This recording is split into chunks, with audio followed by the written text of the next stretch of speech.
Hello students, आज हम हमारे अगले ब्रायोफाइट एंथोसिरॉस के बारे में कुछ चर्चा करेंगे।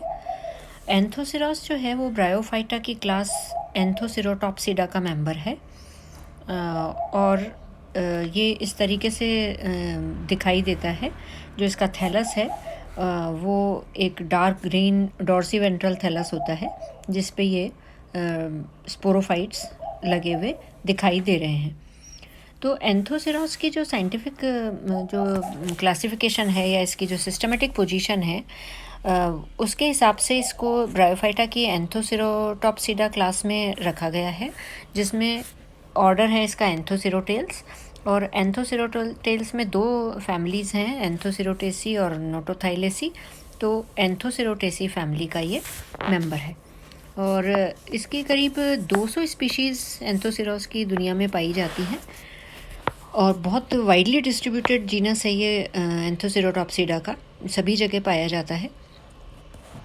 और ये जो पौधा है ये ज़्यादातर जैसे दूसरे ब्रायोफाइट्स होते हैं वैसे नमी वाले और छायादार स्थानों में लगता है, उगता है। और कुछ स्पीशीज़ इसकी जो हैं वो जो सड़ी गली लकड़ी होती है, वुड है, उसके ऊपर भी पाई जाती हैं। तो इस एंथोसिरॉस की जो स्पीशीज़ हैं वो उनमें से कुछ जो इम्पॉर्टेंट स्पीशीज़ हैं वो एंथोसिरॉस इरेक्टस है, पंक्टेटस है, एंथोसिरॉस फ्यूजीफॉर्मिस, एंथोसिरॉस हिमालयंसिस आदि हैं। और ये जीनस जो है एंथोसिरॉस, ये इंडिया में इसकी लगभग 25 स्पीशीज़, 200 में से 25 स्पीशीज़ इंडिया में पाई जाती हैं। और उनमें से एंथोसिरॉस इरेक्टस, क्रिस्पुलस, लोंगाई, गोलानी, दीक्षिताई, ये इम्पॉर्टेंट स्पीशीज़ इसकी होती हैं। जो गैमेटोफाइट है एंथोसिरॉस का वो इस तरीके से दिखाई देता है मॉर्फोलॉजी में। और जो प्लांट बॉडी है वो डार्क ग्रीन डॉर्सीवेंट्रल होती है और प्रोस्टेट थैलस होता है, ज़मीन से चिपका हुआ थैलस होता है। द थैलस इज़ लोब्ड, इसमें लोब्स पाए जाते हैं। और ये जो है वो लंबा थैलस होता है और पिनेटली डिवाइडेड होता है कई स्पीशीज़ में, और कई स्पीशीज़ में ये बाइलोब्ड भी होता है।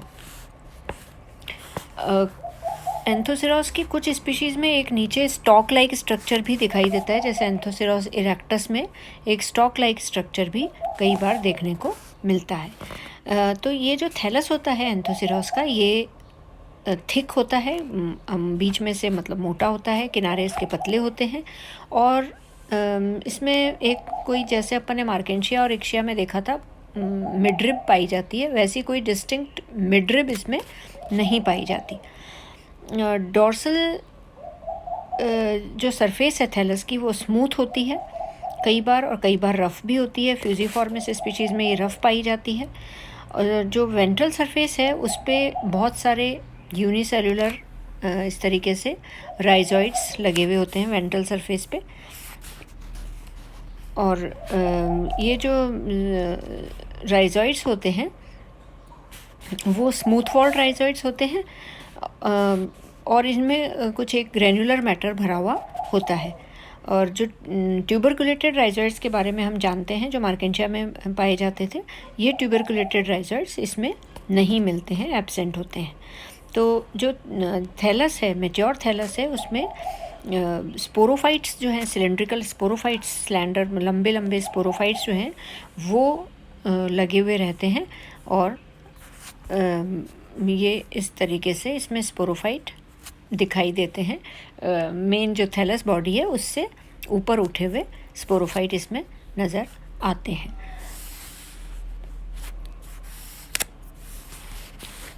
अगर हम इसके इंटरनल स्ट्रक्चर की बात करें, अंदर से देखने पे ये इसका जो थैलस का इंटरनल स्ट्रक्चर है वो किस तरीके से होता है, तो इंटरनल स्ट्रक्चर जो है थैलस का वो बहुत ही सिंपल, और उसमें बहुत ज़्यादा कोई सेलुलर डिफ्रेंशिएशन नहीं पाया जाता। सारी जो सेल्स हैं थैलस की वो स्ट्रक्चर में बराबर होती हैं, समान होती हैं। और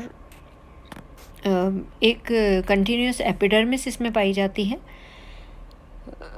लोअर और अपर एपिडर्मिस पाई जाती हैं और इसमें कि कंपैरेटिवली थोड़ी छोटी सेल्स दिखाई देती हैं।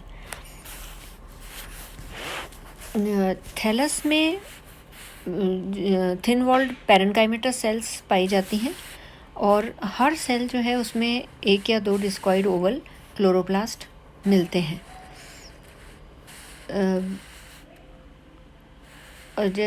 जैसे हायर प्लांट्स में होते हैं लेमिलर स्ट्रक्चर, उस तरीके का क्लोरोप्लास्ट का स्ट्रक्चर इसमें दिखाई देता है।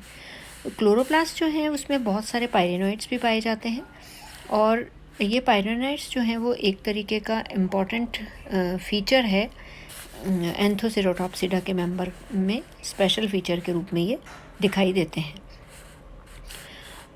Middle region of the thallus जो है वो डिफरेंट स्पीशीज़ में अलग अलग तरीके का होता है। कई बार ये 6 से 8 सेल मोटा होता है और इसमें कोई एयर पोर्स या एयर चैम्बर्स मार्केंशिया की तरह नहीं पाए जाते हैं।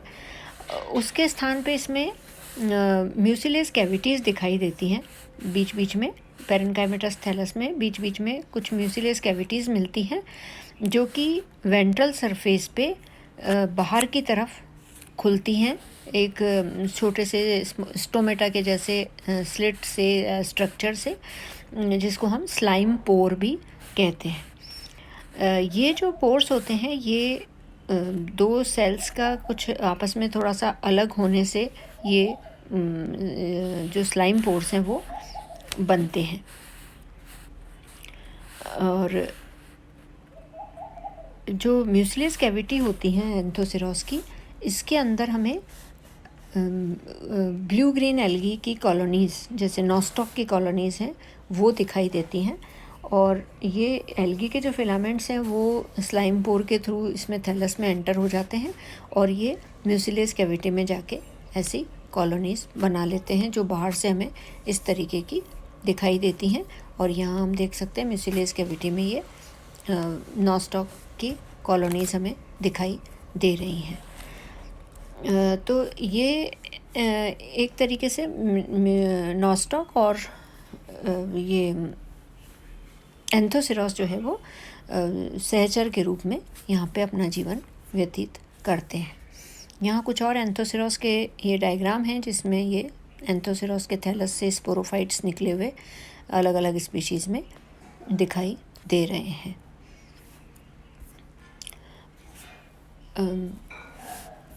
नौ ये हमने अभी इसके इंटरनल और एक्सटर्नल स्ट्रक्चर के बारे में पढ़ा। और नॉस्टॉक में जो इसमें एंथोसेरोस में जो थैलस है वो एपिकल सेल, एक सिंगल एपिकल सेल के द्वारा ग्रोथ होती है इसमें। और मार्जिनल जो है मेरिस्टेमेटिक, मार्जिनल जो मेरिस्टेमेटिक सेल है उसके द्वारा भी इसमें ग्रोथ हो सकती है और सिंगल एपिकल सेल के द्वारा भी इसमें ग्रोथ हो सकती है। ये सेल्स जो हैं they are located in shallow depressions at the distal end of the thallus और ये म्यूसिलेस सब्सटेंस से कवर होती हैं। तो इस तरीके से एपिकल सेल के द्वारा इसमें ग्रोथ होती है। तो ये हमने आज एंथोसेरोस का क्लासिफिकेशन, एक्सटर्नल और इंटरनल स्ट्रक्चर के बारे में देखा, बात की। Thank you very much.